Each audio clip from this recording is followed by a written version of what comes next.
Trainer Podcast, episode 50. Woohoo! 50. Here we are. Big 5-0. Doobie, what's going on? Not a whole lot. It's been 2 days since we last talked. Did a lot of productive things. Got the house cleaned up. Got all the Christmas presents put away. Did a lot of laundry. Edited this last podcast. Did all the old domestic things. Yeah, and then did a little shoot in my living room for Akron Honey. It's one of my first free shoots to try to get more clients in the product world. So, Nice. Yeah, so I'm going to send those over. How'd you find in the them? next couple days. There's a thing called Crafty Mart that happens in Akron. Mm-hmm. It's really cool. It's like all local businesses and such kind of get together, and it's like a little flea market. I saw them there, and it was very energetic people that work there. They were just like, Akron Honey, oh, come on, it's the freshest thing you'll ever have. And I was like, oh, this is cool. And their packaging's pretty cool. Like, and their honeys are really good. They have a habanero hot honey. It's so good. It's real spicy. Then they have like a bourbon barrel honey. So they use old bourbon barrels and infuse the honey through that, kind of the same way you do whiskey. They just run the honey through it for a couple weeks. And then they have a wildflower honey. That's local. The local Akron brand. It's all the local Akron flowers.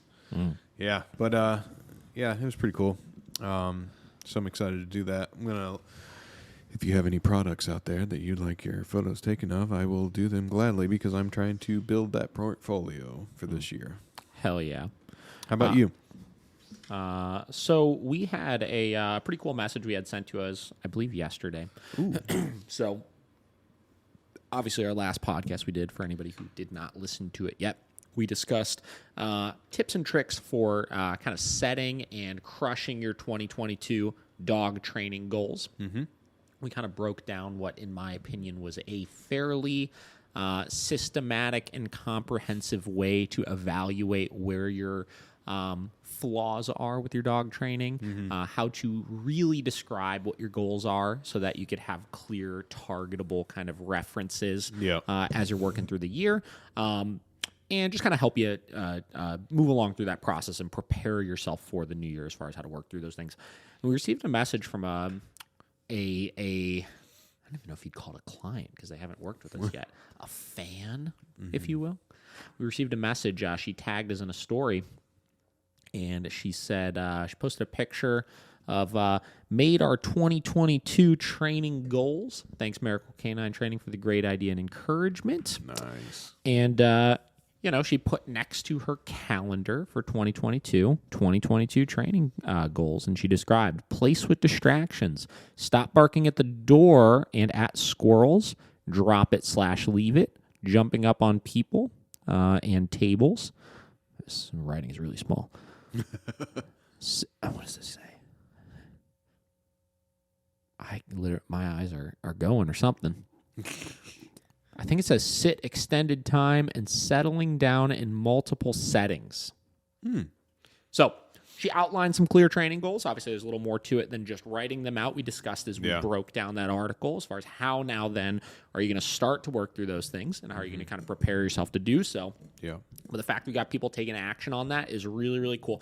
And something I found to be super beneficial long term is that writing things down. You know, they always say, like, if you have goals personally or you have goals professionally or whatever it may be, physically writing those things out every single day is something that's going to really improve on your skills. I don't remember if we talked about it on the podcast or not, but I used to do I don't know if you would consider it journaling or goal setting or whatever you want, right? And I had a notebook where every single morning, have we talked about this? I don't think so. Okay, so every single morning what I would do is I had a notebook that was written out like this, right? So I had at the top of this, I had personal goals. On the other side of this, I had professional goals, right? So personal goals, things I may have been trying to do better with in my personal life, work out more, eat healthier, whatever. I had written out very clearly defined goals for both personal related stuff and professional related things, right? And some of these were short-term goals. Some of these were long-term goals, obviously.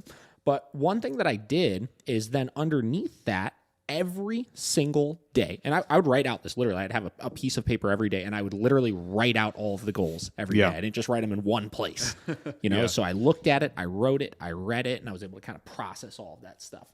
So then underneath it, what I would do is I would take those goals, and if they were just a short-term goal where it was just like one thing that I needed to get done, I would write that goal there, and that would be my today's tasks list, right?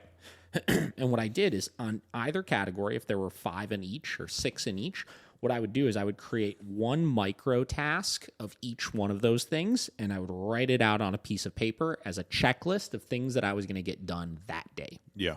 Right? So, for example, at the time when I was doing it, I think we were getting ready to open our Columbus location. I was really deep in reading like a book a week kind of thing. I was working at that time. I was working on learning about, I think specifically like investing in finance and stuff. So I had like a bookshelf of probably like 15 different books like on that topic, and I was trying to just burn through them and just learn as much as I could about it. And so, for example, one micro goal of getting Columbus open for that day was I need to reach out to, not find a location, but reach out to a commercial broker to schedule looking at locations. And then maybe the next day for that one, a micro goal that I created was review all locations sent to me by broker and narrow it down to top 5 that I want to see. And then the next day, once we, confirmed that we were going to get whatever location we found, was maybe, call a phone company about setting up phone lines at location. And I would just break it down into all of these steps, as opposed to like having like 15 things that I needed to do as far as open Columbus. It was just one thing at a time. And the idea here was any long-term goals that I had, all I needed to do was consistently tell myself I was moving in the right direction. I didn't overwhelm myself with I have all of these freaking things that I need to do in order to make this happen. I simply broke it down into just one step at a time. And as long as I do one of those a day, I'm happy with the progress that I'm making towards it, right? Yeah. And that could be anything. And applying this to your dog, right? We talked about in one of, I think, the steps of crushing your goals, your 2022 goals, was set realistic amounts of time to work with your dog, or set realistic goals as far as these things. So let's say you want your dog, in this person's case, they said, to stop jumping on guests, right? Yeah. Step number 1 is buy an e-collar. Forget stopping the jumping for a minute. Go buy your e-collar, make sure it's fitted up properly with the dog, and get the dog used to wearing it, right? Step number 2, before you even worry about stopping the jumping on things, make sure your e-collar is on your dog every time guests come in. Don't even worry about using it. Just literally start setting that routine and setting that habit of making sure that e-collar is physically on the dog anytime that situation presents itself, so that later on you can be prepared for it, right? Yep. Next thing would be actually start correcting that behavior every single day, et cetera, et cetera, et cetera, et cetera, right? Set yourself these realistic things that you could start creating as habits to work through this kind of stuff, right? Yeah. I did a follow-up lesson with this dog that we worked with recently, and I did an in-home lesson with them, and this is a dog that we'll be seeing a lot of video of him soon that we took of him. But he had like a bunch of like aggression issues and stuff in the house. He was really bad with guests coming over, this, that, and really reactive on the walks, this, that. And they've been crushing it with him. He's been home for maybe 3 weeks now, 4 weeks now, something like that. Crushing it with him. 95% of their issues are gone at this point. Like, they were beyond thrilled. Heck yeah. Only last issue that they're seeing with him is that throughout the day, he's barking out the window at stuff still. Right? Okay. Obviously, we don't want that to happen, but we were kind of discussing it, and I was like, all right, well, what's the issue? You've been able to be really consistent about, like, he holds bed stays perfectly when people come in the house. Again, he walks like an angel now, doesn't react to things, et cetera, et cetera. I was like, what's holding you guys back from solving this specific issue? Yeah.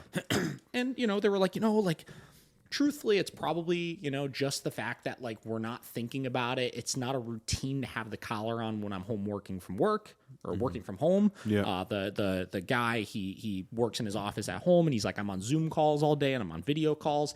And he's like, it's truthfully something I just don't even think about. It's like he starts barking and it's just like, I don't have an e-collar and this and that and blah, blah, blah. So, we kind of started discussing breaking that down and the root of the problem being not that they physically weren't able to stop this, but just they didn't have the routine to set them up for success with it. Either the e-collar wasn't on him in those situations when he was working from home, or the e-collar was on him, but it was in another room while he was on a Zoom call and couldn't go get it, or something like that. So I told him, I was like, listen, start with baby steps of creating habits of making sure before you start your workday, you just put the e-collar on every day. Do that for a couple of days, right? Then start putting the e-collar on and just literally having the remote, if this is your Zoom call, remote's right here, right? Preparing yourself to start working through those things for the day, right? Yeah. And then even if you're not correcting it in that moment, at least you've positioned yourself where when you're starting to kind of get that ingrained as a habit, you could then start addressing it. Then it's as simple as, cool, you're on a Zoom call, dog starts barking, you don't even need to say anything. Just reach down, tap. That's it. Start getting into the habit, reach down, tap. Right? And then before you know it, it's going to be reduced so much that you don't even need to think about it anymore. Yeah. So that's kind of a lot of it, is when you're doing these things, break down the steps of how you could achieve that goal. Break down the steps as far as how you can move closer towards that specific thing. Yep. Whatever those things are. And I encourage everybody, we've talked about this already, but setting goals for the new year for yourself, setting personal goals, right? Yep. Use that system. Write it down every day, right? Yep. Create micro goals where if every single day you do one freaking little sliver of progress towards that target goal that you have, you will feel accomplished still, and that momentum will start rolling where you start tackling bigger and bigger and bigger steps every single day until you reach the goal of things. Yep. 100%. That's it. Set yourself up for success. Set yourself up for success. Josh, what are your 2022 goals? 2022 You got some goals. big personal / professional goals that you're trying to achieve? Well, the first one, you put it in my head. I'm trying to hit that 6-figure mark. 6-figure That's mark, what I want to hit. Yeah, That's what I want to hit. I want to transition more into product photography, like I was saying earlier. Think I want at least half my business to be that this year. I think so. And then obviously if I get that big, I'd like to hire in some people. That'd be cool. What are you hiring people for? Take photographs, I think. And then I'll work more on getting clients. That would be cool. You turn into salesman Josh. Maybe. We'll see. We'll see how that product goes. photography sales boy. Yeah, that's like the extra cherry on top. If I get to the 6-figure mark, What are some, okay? So we got 6 figures. That's a very clearly defined goal, and transitioning to product photography. Now here's the thing with those, right? Yeah. Those kind of conflict with each other a little bit, right? Yeah. Because if we're saying we want to try to transfer to product photography, what you're doing is you're already kind of alienating a little bit of your potential business that you could get. That's right. true. Now, I'm not saying don't do that, obviously, right? Yeah. Because I think that we hit a point where, we were able to start being more selective of what we do. Even stuff as simple as when we transitioned from, we did almost 4 years of offering daycare and boarding services to anybody, but then offering our training clients on the side, right? And we needed to do that because when we first started as a company, we needed those initial clients to keep the lights on. Yeah. Oh, right? for sure. We hit a point, though, where we were making more than enough money, right? We had more than enough business in where we were able to start being a lot more selective of those things. Yep. Stuff as simple as when we first started my training programs I used to offer, the e-collar was kind of like an add-on thing that you could do it if you want because it was an extra $200, Yeah. Like for a lot of people, like when our prices already were pretty low at the time, we were charging $400 or $500 for a program, Yeah. That extra $200 is a lot of extra money. And if we built that into the cost of the program, it's like that would have immediately pushed some people away, Again, we hit a point where our training was busy enough. We were able to start charging more. We were able to make that shift and be more selective of things, right? Yep. But, and listen, at the time, I don't think that we were being as detailed about like, oh, well, here's our profits that we're getting, and these are the points we need to hit before we start pushing people aside and stuff like that. But when I started Miracle, I thought that way. Right? Yeah. When I started Miracles, okay, cool. These are the numbers we need to hit. These are our break-even numbers. This is how much profit we need to get, et cetera, before I started making decisions like that because I learned from my mistakes in the last company. Yeah, right? definitely. So in your case, right, you got to ask yourself, okay, cool. Well, I want to do product photography, right? I want to have a assistant that comes and works for me and stuff like that. And in order to do that, before I even do those things, I got to be bringing in $100,000. Yeah. I got to bring $100,000 in a year, right? So that kind of gets back into, all right, well, maybe we don't just go as far as saying, I'm just going to photograph fucking anything on the planet, because obviously you did that for a while, and you know, you 100%. made a switch and you were happier with that switch and you were able to kind of target people a little bit better with that. Yeah. But maybe we still keep it a little broader and we still try to market to all of these outside kind of types of things that still fall into the general realm of what we do, but maybe isn't as zoomed in on a particular client as we want it to be. Yeah. Until we hit that goal, so we could sustain all of those other people. Yeah. Right. For sure. And then from there, then you start hitting that point where it's like, okay, cool, we've hit the number we want to hit. Now we see how quickly can we continue to hit that number while finding only certain types of clients, Yeah. you know? I feel that. So, you know, and then, yeah, okay, cool. So let's look at just the 6-figure number here, right? Like, what are some steps of how you could start moving towards that? Yeah. The biggest thing was getting paid what I'm worth. That was a big step. That's a big one. Yeah. That's been the biggest step / headache for me, because, you know, not that I've had doubts that I'm worth it, but it, you know, being just a year in, I was like, I don't know if I should raise my prices or not. Like, Sure. I still feel like I'm green at this, but you know, the more I think about it, like you've said before, I've been doing stuff with my camera for 5 years. It's not like I just picked it up and started the business at the same time. Yeah.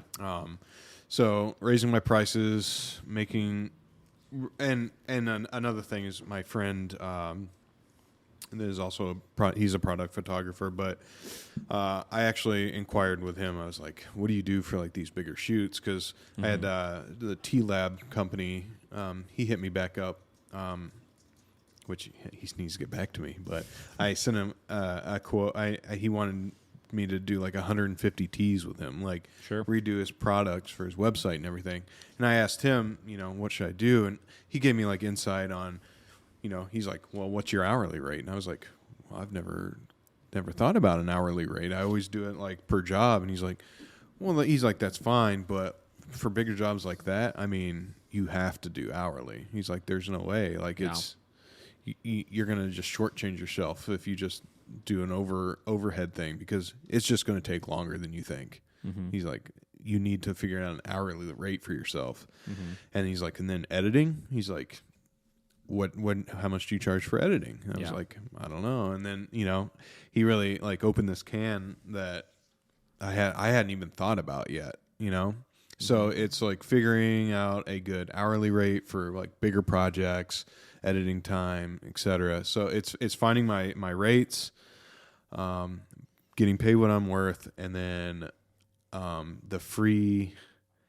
I'm looking to do free shoots to boost the catalog that I have to get more product clients in. Yeah. So it's all these small little steps to the bigger, broader picture, I think. Yeah. I don't know if that answered your question or not. But Yeah, kind of. I mean, you have a lot of general broad goals as far as kind of how to move towards that direction, right? I would just start listing them out as far as like these are literally the step-by-step kind of things that I need to do. Like really like almost like write out like a full business plan for the year. Yeah. Like what, you know, break your year up, and we talked about this once, I think, after the podcast. So like break your year up into phases, you know? Yes. Where we talked about like, okay, cool, if you're going to spend the first 3 months of the year, right, saying, all right, cool, I got to make a little bit of money, obviously, but my primary goal right now is to build my portfolio and build my connections as much as possible, right? Yeah, 100%. And immediately turn yourself into, like, initially your marketer, right? Your goal right now is marketing yourself and marketing your new product that you're going to be offering, which may include, before you do that, obviously creating those new rates for stuff. Or we discussed the idea of, like, obviously, like, creating different types of programs and marketing them more as, like, we live in a social media world, right? Yeah. Marketing them more as that, like, yo, like, look at how I've grown some of these other companies through them utilizing exclusively my content. You know, I could create social media packages that don't involve me managing your social media channel, obviously, right? But they involve me crafting and curating content for you to go and then post on like a monthly or bi-monthly kind of schedule, you know? Yep. And you got to market that out. And like you were saying, outreach to people, free stuff, just get in the door, just get your name fucking known in the industry. Yeah. You know, like, because that's half of it, right? Like, forget making money off it. You need people to know who you are, Yeah. right? You know, second phase, you know, months 4 through 6, right? Months 4 through 6, you start then turning yourself into salesperson, Josh, right? Where you do the same thing. You take all of that work you did for people, you showcase then, you know, you have a couple of clients right now that you've seen exponentially grow their social media pages and stuff like that through using your content. Build that portfolio up to look at, I got freaking 15 businesses right here that went from 3,000 followers to 7,000 followers in 2 months because of the content that I've been posting. Yeah. Right? I could do that for you. I could build your page like that using these products that I create for you, right? For X amount of money. And then you start crafting, okay, cool. Well, like, how do I make myself a better salesperson, right? This is something that I've personally been focusing on a lot. Is the sales side of things, right? As we continue to grow, obviously, we need to sustain a certain amount of revenue in order to craft the product that we're creating, right? We have a lot of trainers. We're able to take in a lot of dogs right now, right? Our trainers are compensated very well and very fairly, right? Because that's obviously one of my initial goals was like take care of my people, obviously. Yeah. But in order to do that, we got a really freaking high overhead that we got to sustain every month, right? For sure. So, you know, I started, you know, I've always steered away from like sales because like every time you think of sales, you think of like fucking sleazy car salesmen. People are just swindling you into like buying shit you don't need and stuff, you know?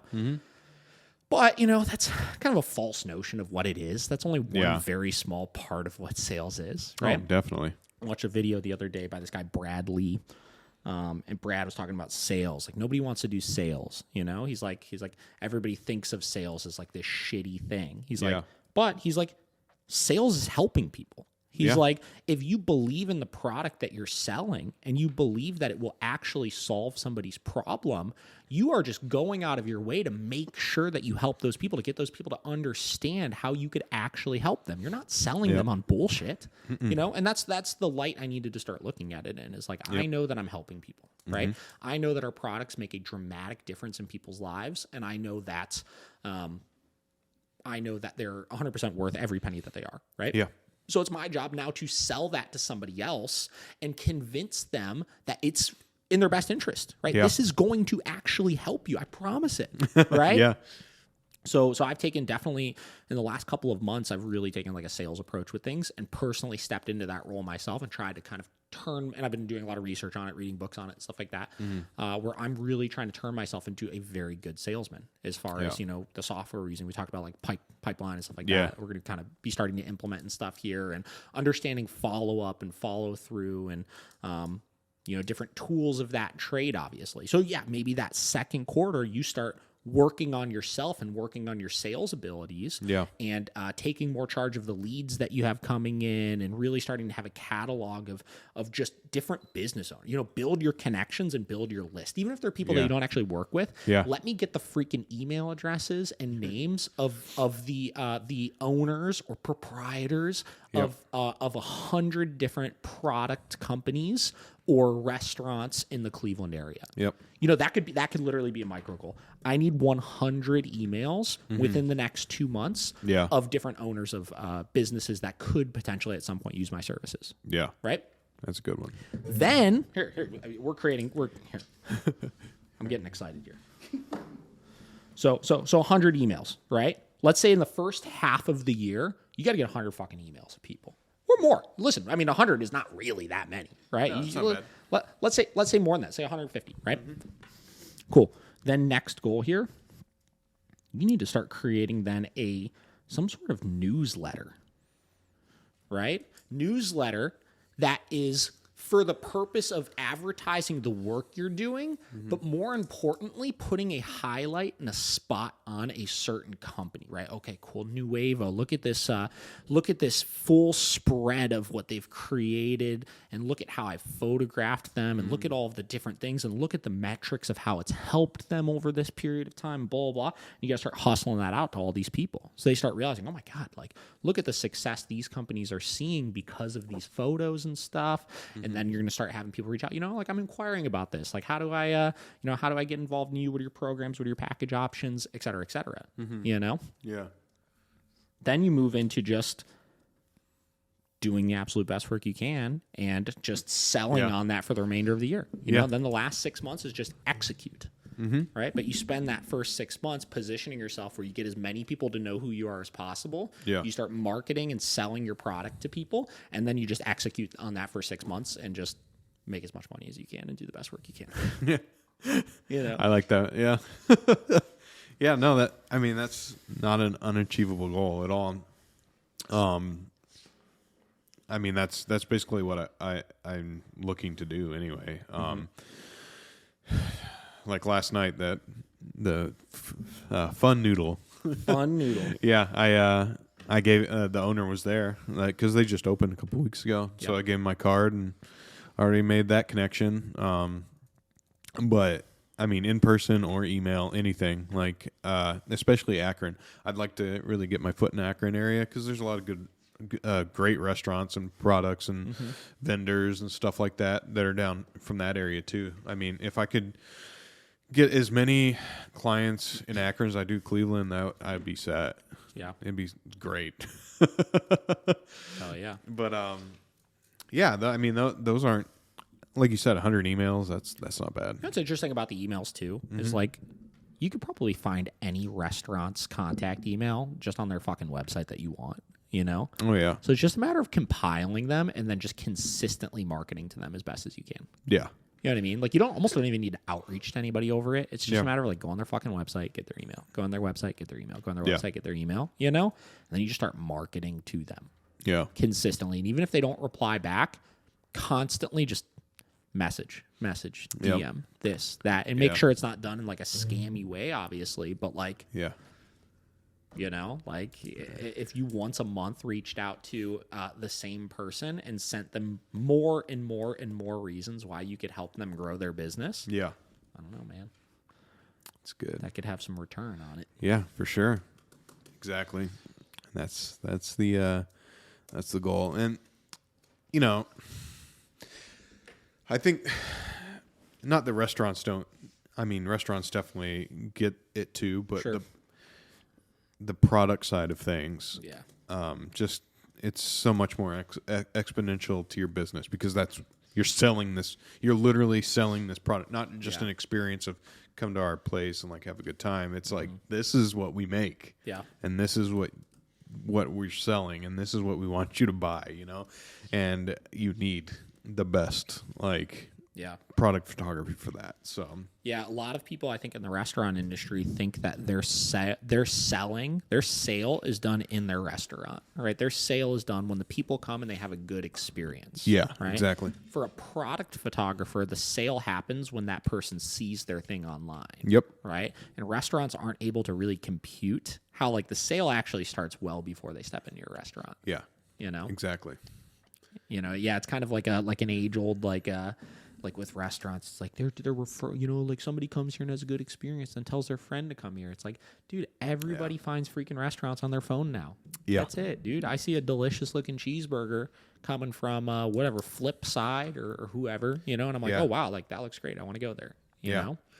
Exactly. So they don't realize I don't think they realize they could just market themselves through that as effectively as they can. Yeah. Well, and that's the good thing that like I was talking to that guy, the Fun Noodle last night. So he also owns the business right next door. It's called Lockview. Yeah. It's like a grilled cheese, like craft beer bar kind of thing. Yeah. And he was even telling me because I had left my card there before, but I guess it got thrown away before he got to see it or whatever because he'd never heard of me, and I've been trying to get in there for a while, but he was telling me he's like yeah, I think he's like I'm pretty sure the pictures on our website are from like 15 years ago Yeah. or whatever. And he's like, I've been wanting it, I just haven't really thought about it or whatever. So, I mean, that's the mentality though of a lot of old restaurateurs, I guess you say. Like you said, it was always about people come in, word of mouth, whatever. Mm-hmm. But I mean, we've talked about this before. Yeah, social media. Like if your presence online or like Google, because that's a big thing. I'm gonna have to talk to like newsletter or whatever clients, but like Cloak and Dagger, I think, is the only one that's like put my photos on like on their Google account and all that stuff too. It's a big one too, man. Yeah. Like when people search Google and like you see all the bullshit photos, like people like tag you in and stuff that show up for it. That doesn't look good. No. Yeah. Because like, Cloak and Dagger, and then it's like all those fancy like cocktail photos that I took. Like, you're like, hell yeah, this place looks good, Where, like you said, if you look up and it's just like Joe Schmo took a like weird like top down photo and there's no lighting to it and your food just kind of looks like mush. People are like, should we eat there? And it's the same thing on DoorDash. Like that's another thing I need to like really look into. But like DoorDash or Grubhub, but they have, or Uber Eats, but they have like their own. As far as what? Well, a lot of restaurants will just give them cell phone pictures. I understand. Or Uber Eats will hire some idiot that doesn't know what they're doing. Someone that's not Dobe Productions. Yeah, basically. No. But, because, like, if you go on there and you see, like, Burger King or whatever, like, Berkelhagen took those photos. Yeah. Berkelhagen. Dude. Berkelhagen. Yeah. Where was I going with that? Oh, but they'll have these really nice photos. And you're like, that makes me in the mood for a burger from there instead of maybe Joe's Burgers where it's like some dude in the kitchen like holding just a poorly lit piece of crap basically.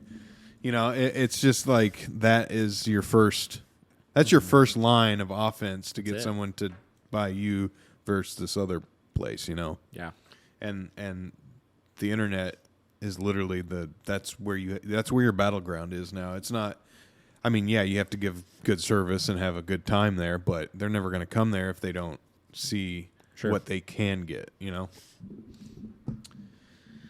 So I got to figure that one out too. Yeah. I don't know. There's a lot of things. I feel like the more I look into it, the more like different avenues and opportunities there really are. There's so many. Yeah. There's so many. You got a lot of ways that you could spin it. You know? Yeah.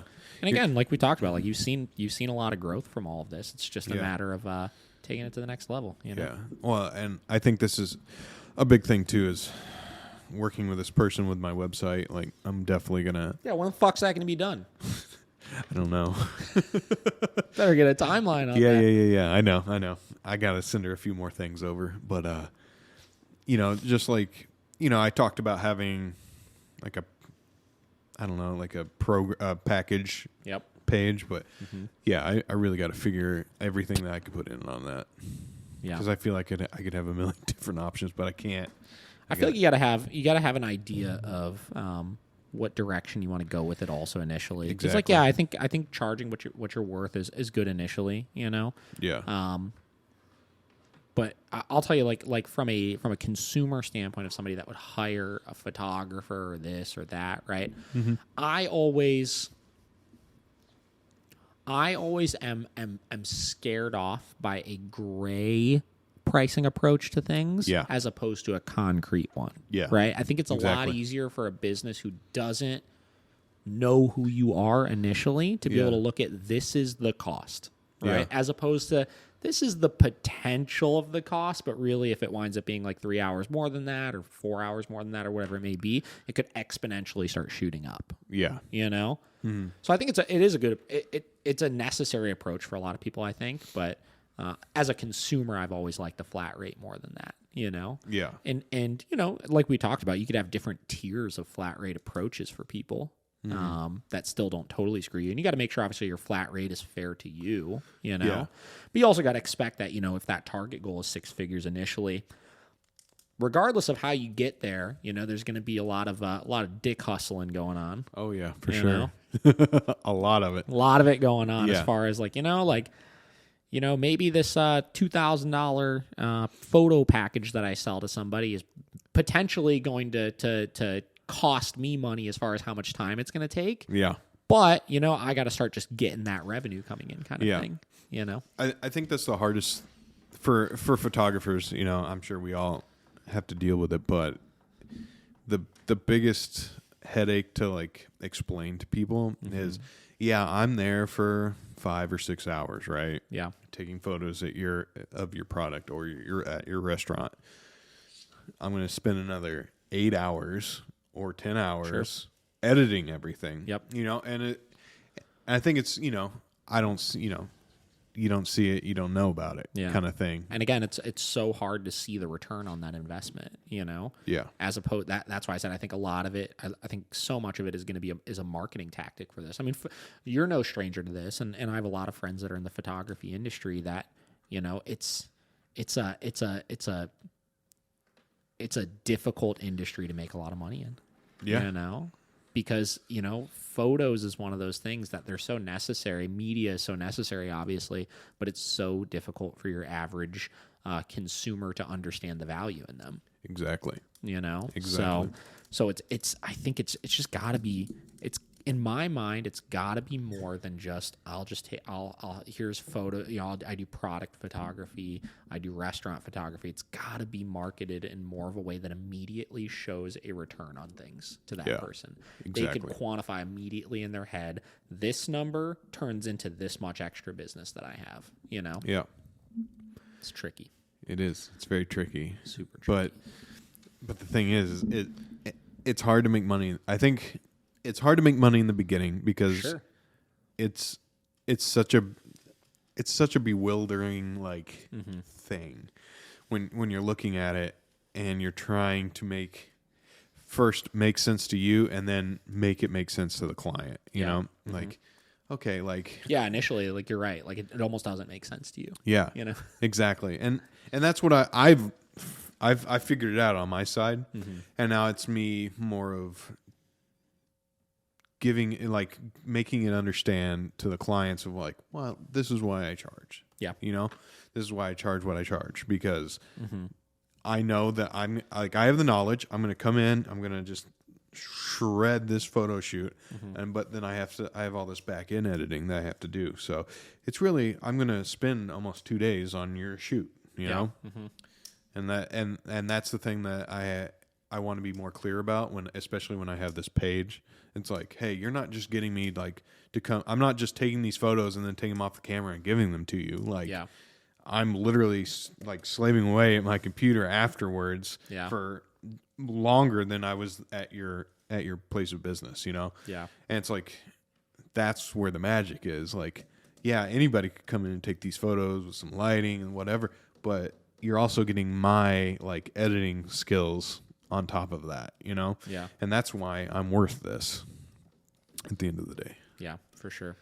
It's there's a lot of I used to know people that worked in the marketing agency world, Yeah. and they charge on a monthly retainer typically for stuff like that, and it's okay, cool. If I want to work for freaking Gillette or whatever it may be, I sell them on a monthly program, and it's okay, cool. Well, here, every month it's going to cost you $3,000, $4,000, whatever it may be, and I'm gonna update things on your website. I'm gonna update things on your social media channel and this and that. And one of the things my friends would always tell me when they were talking about that kind of stuff is how much pushback they would get in that first month or that first 2 months, because you don't start seeing an immediate return on this kind of stuff, right? You have to kind of look into the future as far as you continue investing in that. It organically starts to grow then from those marketing tactics that are being provided, right? Yeah. And photo work is exactly like a marketing agency, right? Oh, yeah. It's just a very specific avenue of it, which is why I think we talked about one time also that idea of a potential kind of monthly retainer kind of thing, where not only are you getting just this one singular photo shoot that's going to cost you $1,000, and you could use these pictures whenever you want and stuff like that. Yeah. But I'll continue to provide fresh stuff with you and make you commit to 3 months at $400 a month or something like that. And after those 3 months, you'll see that exponential kind of growth in what you're already doing. You know. I just keep looking at, again, Cloak and Dagger, I feel like has been your best example of it, because they've literally committed to the Dobe photos. Yeah. Like 100%. Like once a month or every time they have that new drink menu, new food menu and stuff like that, they got you in there taking photos of it. And they've grown to like almost 10,000 followers, in literally like a year. Yeah. Solely because their page looks so freaking good. Obviously, they do a good job as well. I'm not discrediting that. But their online presence is because of the stuff that you've done. Yeah. Yeah, it gets the seats there. you know? And I keep looking at it, again, that is your best client that you currently have. Yeah. And man, that'd be so cool to just replicate that same experience somewhere else and create some sort of custom package that forces people into it almost, so that they could see it. You know? Exactly. Because these people that do these one-off shoots, I just feel like they're not taking full advantage of the stuff they're getting from you. No, not at all. Like they use those photos a couple times. Excuse me. Yeah. And it's cool. They look nice. They get some engagement and stuff on it.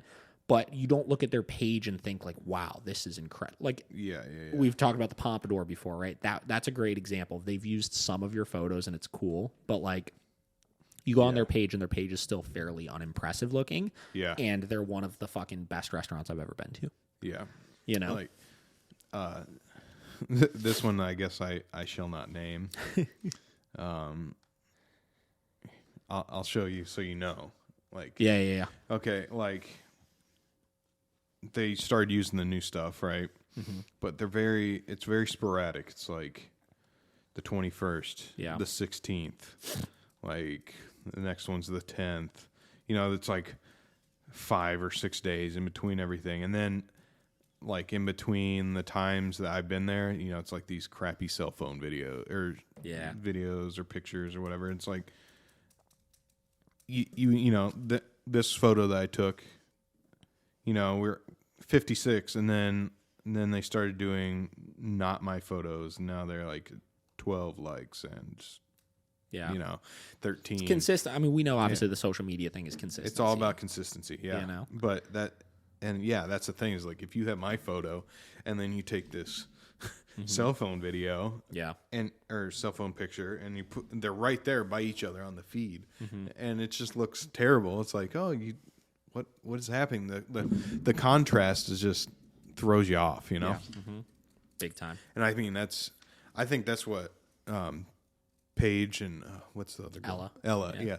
Like, you're like the Miracle feed now is so like unified. Like, even though, like, maybe you have some like cell phone like videos because you were the only person there. Like, they know how to crafted and put together in a way where it all looks like it goes together. Exactly. Like the graphics they've been using and stuff, like, it just makes everything look so fluid, you know? Yep. And that's the big thing is, like, you got to look, if you want to look professional, you got to do that. Yeah, for sure. Set your goals, people. Yeah, sorry we went on a photography tangent there, but hey. Set your goals. Set those goals. All right. On another note, kind of sort of correlated, but different, I guess. So here's the thing. So we're no strangers in the dog world here to the idea that our job is really a people job more than anything. Okay. Right? We train dogs, but frankly, if there's going to be issues or if something gets screwed up or if there's some big dramatic thing that happens that's not good, it's typically the owner's fault. Right? Yes. Almost, I would say virtually 100% of the time, right? Yeah. And this brings up an interesting debate, right? That is constantly going on with dog trainers here. Or it's the idea of, getting back to being selective of our clients and getting back to, putting all the blame on the owner and stuff like that. I always tell everybody, our job as dog trainers here is to be able to educate people and find the most effective way with the individual person in order to find success. right? And we are not always successful with it, right? There are some people that are just kind of stubborn, kind of in their own way, kind of think they know it all already, kind of think that it's just the dog's fault. But I truly believe that everybody, if they are looking for help with their dog, I think everybody has already made the first step. Hang on, I got this video that keeps trying to play. There we go. That they've made the first step towards admitting that they need help, right? Regardless of if they think the dog needs help or if they need help, they've already made that initial step in the right direction, right?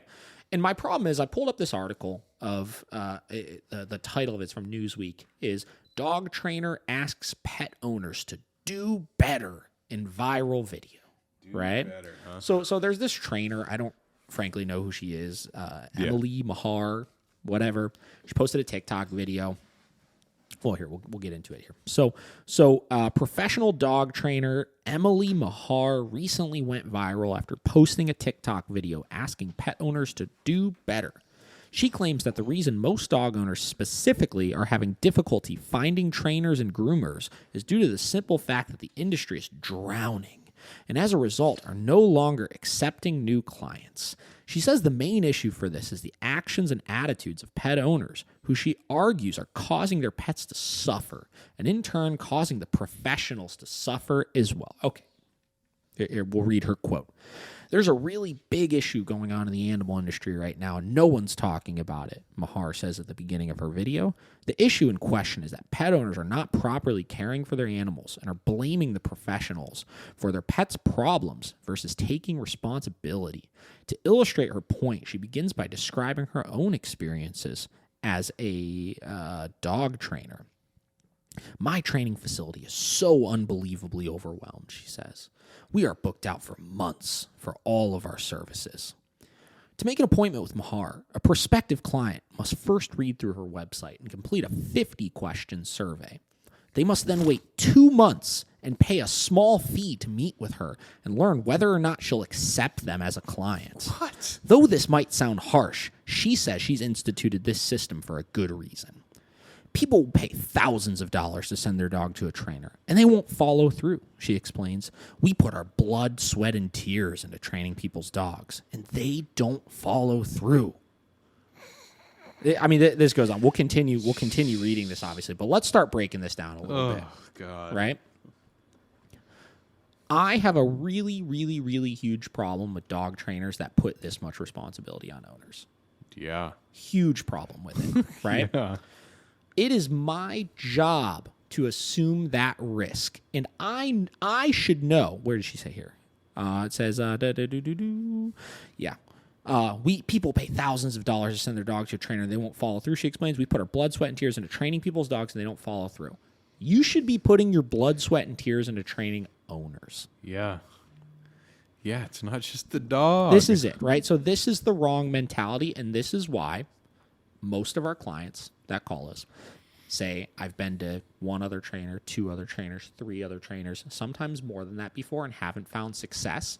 And if anything, they tell us about how all of those trainers blame them for not having success and we're really harsh on them, et cetera, et cetera, et cetera. Listen, we fucking know that owners are not great with their dogs. Yeah. We know that. Yeah. And we could get into why that's the case all day long until we're blue in the face, right? But we already know this, right? Which means that why do you as a trainer think that just because you trained the dog that the owner is just miraculously going to change and be a different human being? Why do you think that?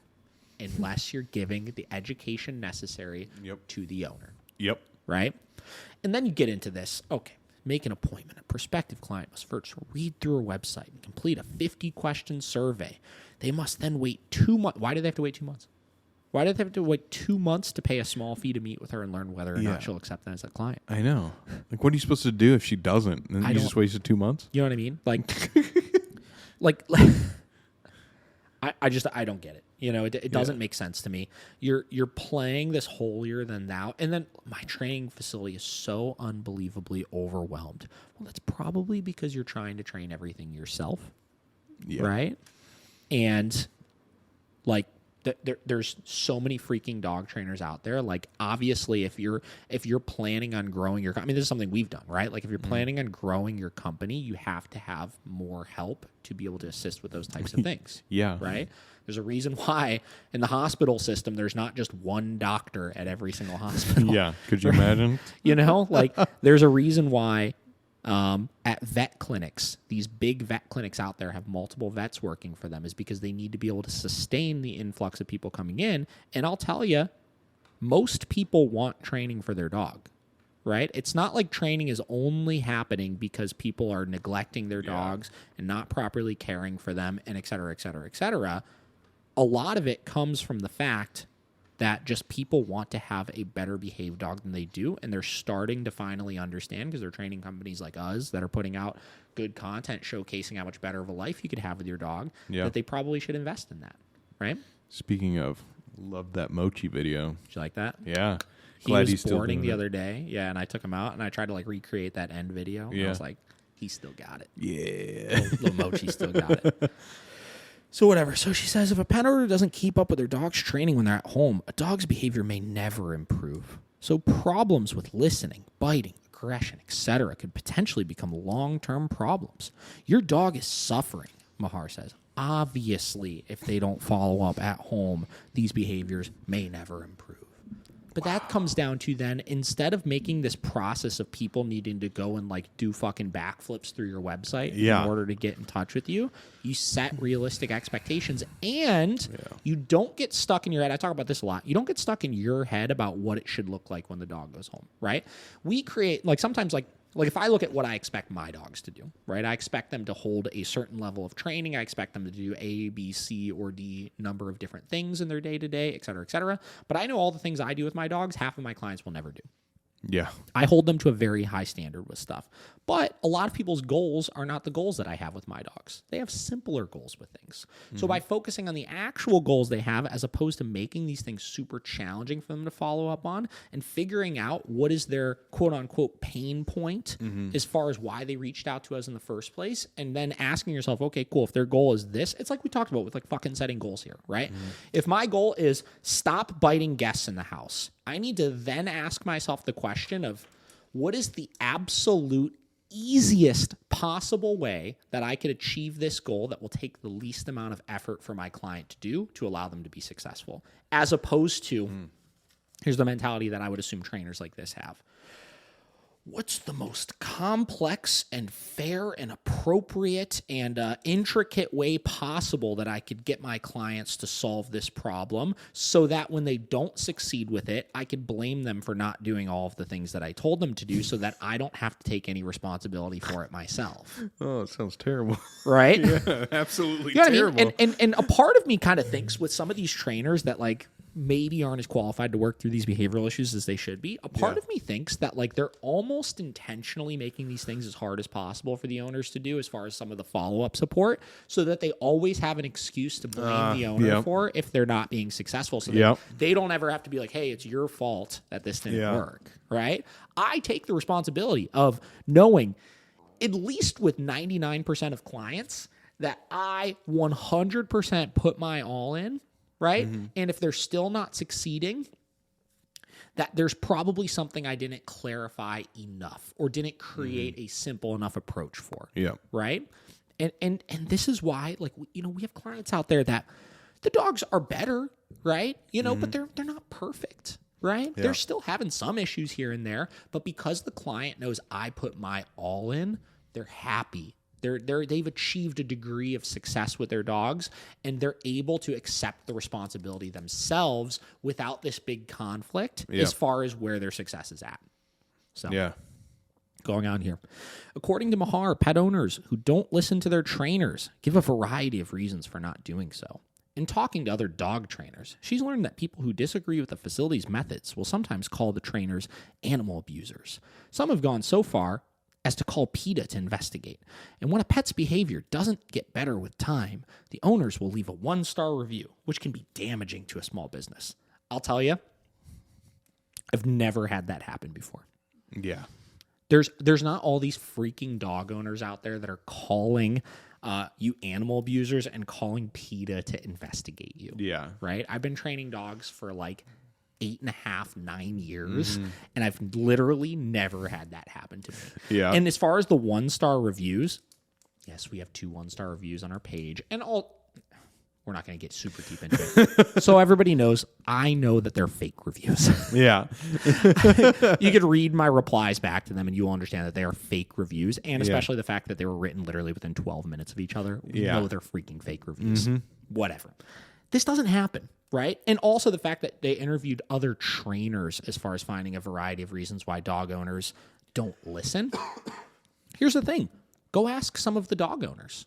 Yeah. Ask some of your clients that weren't successful, why didn't you follow through, or why did you feel you weren't successful with our training approach, right? And get some insight. Figure out. This is why I ask people that have worked with other trainers before. I was like, what do you think went wrong?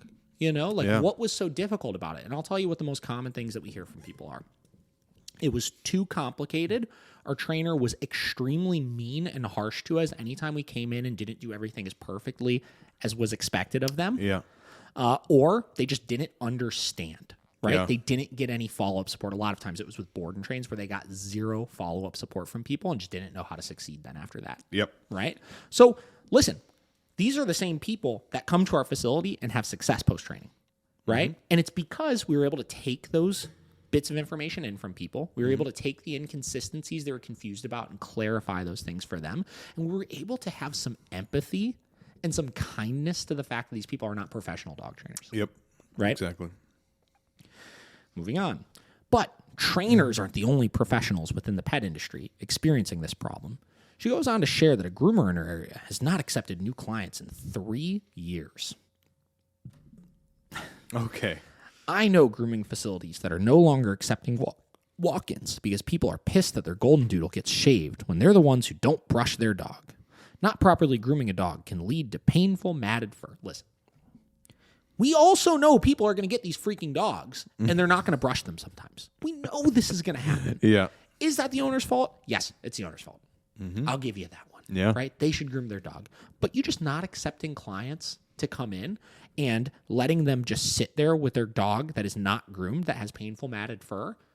You're getting too jaded of the industry that you're in. Come on.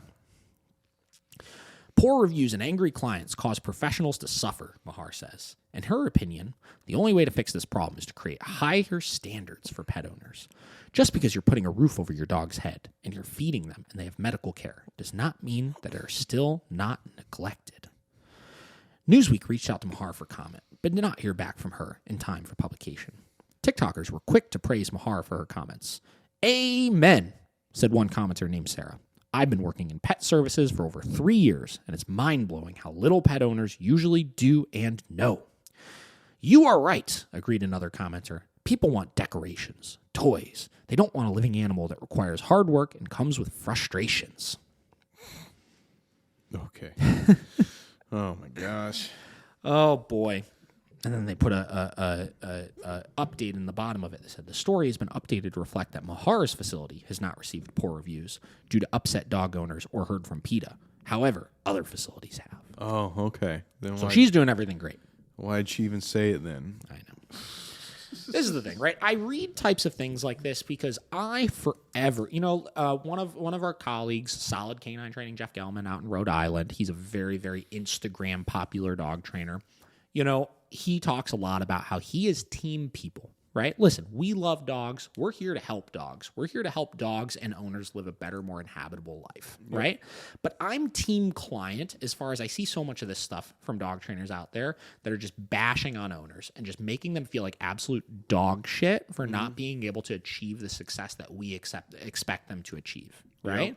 If more emphasis and more energy went into how can I help them be successful as opposed to how can I take less responsibility and less blame myself, we wouldn't be having problems like this, No.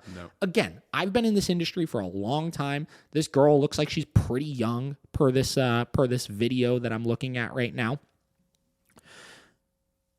I've never felt this way about my clients. Yeah. I've never felt this way of it's all your fault. Basically, this is like like her basically saying, I hate my clients. My clients suck because they don't do anything. Yeah. It's like, get out of this industry then. Yeah. You know what I mean? This industry isn't for you. This is a hard industry. You're literally shifting entire lifestyles of people. You're teaching them completely new ways, Yep. you know? And it's not easy. No. There's emotions that go with it. A lot. And there's going to be setbacks. And there's going to be people that don't do what you ask them to do. Not because they don't want to do it, because it's so new and so different for them. And Yeah. it's going to take time for them to develop those skills and those habits. And if you're going to get jaded like this towards that industry, you're never going to find success with that kind of stuff. You know? And it's not that you're never going to get jaded. It's not that I'm never going to be like, God, I wish you would have done this. God, I wish you would have done that. That was such a stupid thing that you did right there. But you have to take a step back and you got to realize that's what you signed up for. Yeah. That's it. And it will never change. No amount of that will ever change. No. You're not training dog trainer dogs. That's You're it. training people, regular people, Joe Schmo dogs. They have no idea what they're doing. That's it. So And expecting them to know is a terrible, terrible way to think. yeah. So that's it. You know, I just wanted to go over that. I thought that was a pretty interesting article I read. Yeah. And you know, just getting into it. Just set better goals for yourself. You know, Yes. as dog trainers, start figuring out how you could help people better, right? Because some of this influx that some trainers are seeing right now, like we are extremely busy. A lot of it has to do with a lot of these other training companies out here aren't doing the fucking work. They're not putting in the work and making sure their clients are going to be successful. Yep. You know, so I want you guys to change your ways. I don't want owners to change their ways. I can accept the responsibility of helping them. I want dog trainers to start changing their ways. We're looking at you, We're trainers. looking at you guys. So that's it. Josh, you got any last points here? Coming up on the new year. Yeah. 2 more days. I can't believe it, man. 2 days. 2022. Here we go. And the farther we get from 2020, the better at this point. That's it. I just noticed also that your hat and the sign are the exact same colors, but opposite. That's 21 Pilots is the blue, and the hometown shows the pink. That's the goal. So we're going for it. Oh, you're playing footsie with me again. I know. All right. Yeah. Other than that, we will see you Sunday. Sunday. Got another one coming your way Sunday. Yep. We're just trying to get them all in. Cranking them out. Yep. Trying to get 52 before the end of the year, which we'll be close. We'll get 51, but yeah, you can find me at Josh Tobey Productions on Instagram, and I promise the website will be up soon. Catch us at David the Dog Trainer. Catch us at Miracle Canine Training and miracleCanineTraining.com. See ya.